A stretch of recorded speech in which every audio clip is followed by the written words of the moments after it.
Yes, good morning guys. Today, i-share ko lang kung paano ito gawing access point. Ito ay router na in-issue ng Sky kami. So, since nagpalit na ako ng provider, so hindi ko na siya magagamit, gagawin ko na lang siyang access point antenna. Yan yung model number niya. Okay. So yan, so coaxial siya, no? Hindi siya fiber.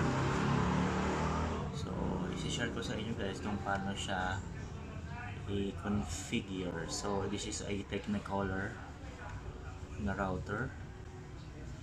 Ayan, ito yung Sky branding. So ang una natin gagawin is i-reset natin siya.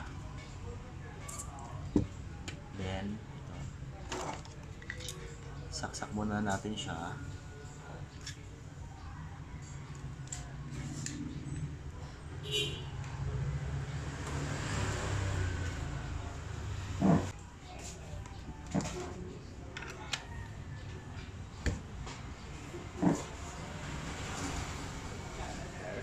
Power na siya.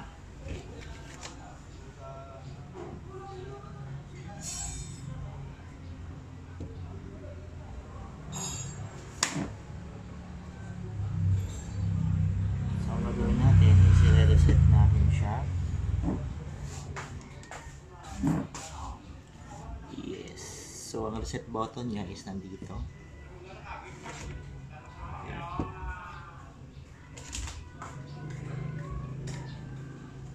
Long press lang ng reset.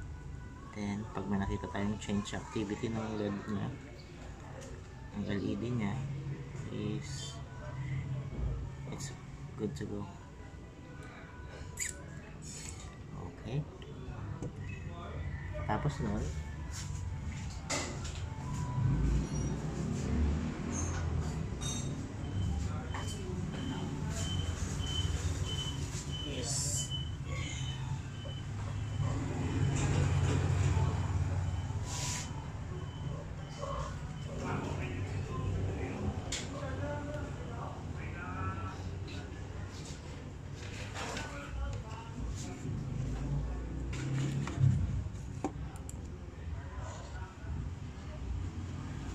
natin siya ng internet.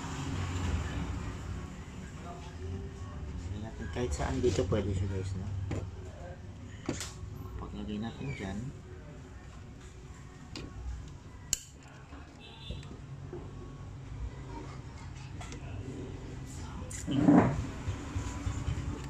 so yan, internet na siya. Kailan natin siya mag-totally reboot.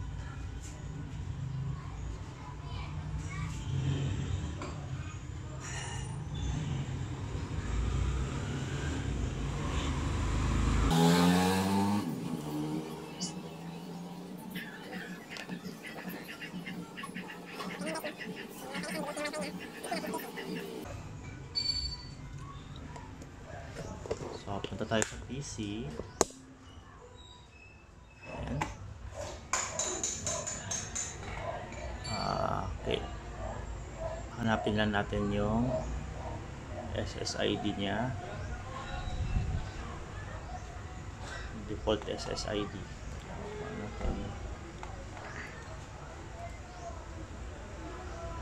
So, kailangan natin kumonek sa kanya guys para ma-configure natin. So, ito yung SSID niya guys, no? Yung Sky broadband. Kukonect tayo dyan. So, enter natin yung password.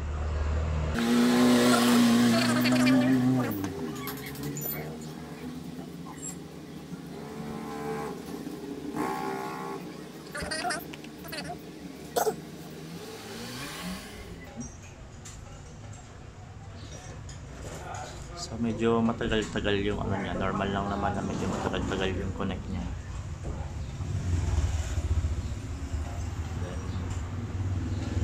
So ayan, no internet siya, normal lang yan. punta tayo ng browser. So, type natin guys ang 192.168.1. Kasi for this particular device, yung pinaka IP address niya is 192.168.1.1 I think. Kung hindi ako nagkakamali. Try natin guys. That's 0.1. Dot 1. Enter natin. So, ganyan guys, no? Lalabas na yung pinaka-login. Kaya so, ito na guys. Pag nandito na tayo sa screen na to is ilalagin natin, i-input natin yung mga login credentials nitong device na ito. So, wala siyang username. Diretso tayo sa password. Admin ang password ilalagay natin. So, lalabas yung ganyang screen. Diretso tayo sa network. Tapos, i-off natin yung DHCP server. Apply. Pag-apply natin guys, is punta tayo ng wireless and primary network. Tapos, palitan natin ng SSID na gusto natin. So, for the sake of this video is lalagyan ko siya ng Wi-Fi me.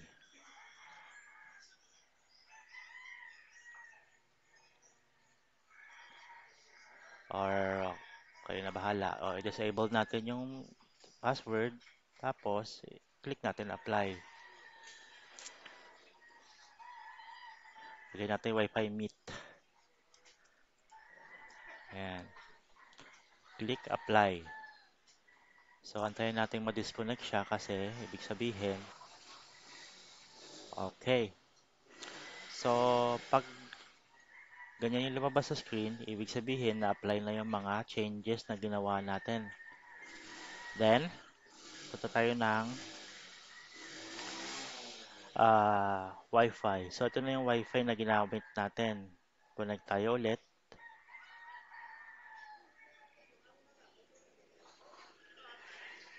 Tayo natin mag-connect.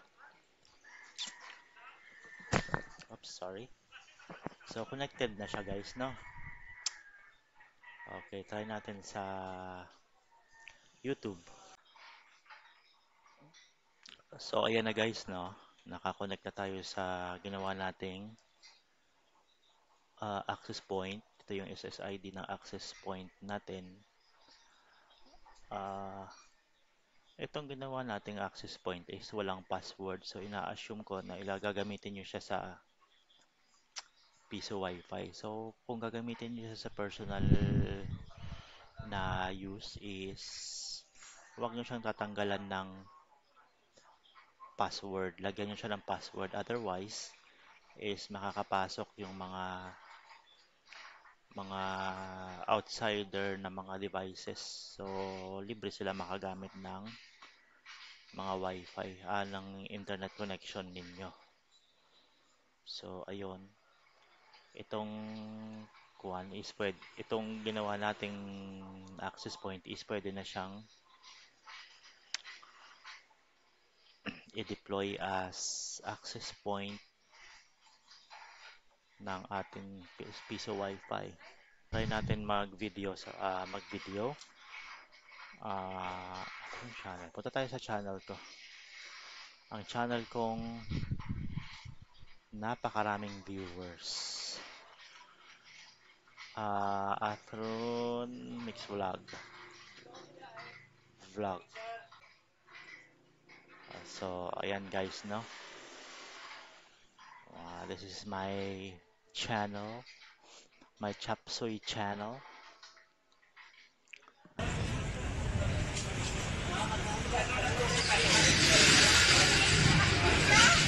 There.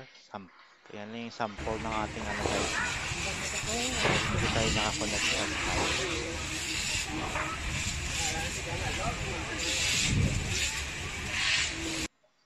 So, yung speed niya, magdedepende kung i-deploy nyo sa piso Wi-Fi nyo is magdedepende sa inallocate nyong bandwidth. Pero kung diretso siya sa router nyo, sa ISP router nyo, is mabilis siya. Yun lang guys, no? Sana kahit papano nakatulong ang video na ito sa inyo kung meron kayong ganitong device. Kung meron kayong ganitong device, huwag nyong itapon dahil magagamit pa siya.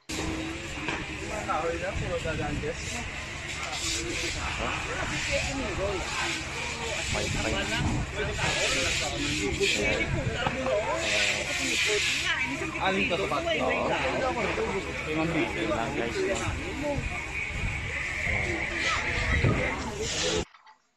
Kung nakatulong sa inyo ang video na ito, sana mag-subscribe kayo sa channel ko. Support my channel for more videos like this. And don't forget to click the notification bell. Salamat po. And God bless.